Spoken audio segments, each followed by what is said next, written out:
বিয়ের আগে মা যদি ভুল করে নিরামিষের দিনে একদিন মোচা বানিয়ে ফেলতো, আমি কিন্তু খেতে বসে মার মাথা একদম বকে বকে পাগল করে দিতাম। কেন আমার জন্য অন্য কিছু বানাওনি, কেন তুমি মোচা রান্না করেছো? দেখো, আর আজকে আমি নিজেই মোচা বাছতে বসেছি। আসলে কথা, সময়ের সাথে সাথে কখন যে কোন জিনিসটা অভ্যাসে দাঁড়িয়ে যায় সেটা কিন্তু কেউ বলতে পারবে না। যাই হোক, মোচা কাটাটা তেমন একটা ভালো হয়নি, একটু মোটামোটাই হয়েছিল।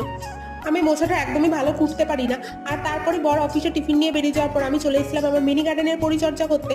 দেখো, এখানে দেখছি দুটো নতুন গাছ হয়েছে, একটা তো অপরাজিতা গাছ আর একটা কি গাছ হয়েছে ওটাই দেখছিলাম। আর এই চকলেটগুলো ওর বাবা কালকে অফিস থেকে ফেরবার সময় ওর জন্য রাত্রিবেলা নিয়ে এসেছিল, তা তখন দেখায়নি, আর এখন দেখে ও একটু অবাকই হয়ে গেছে।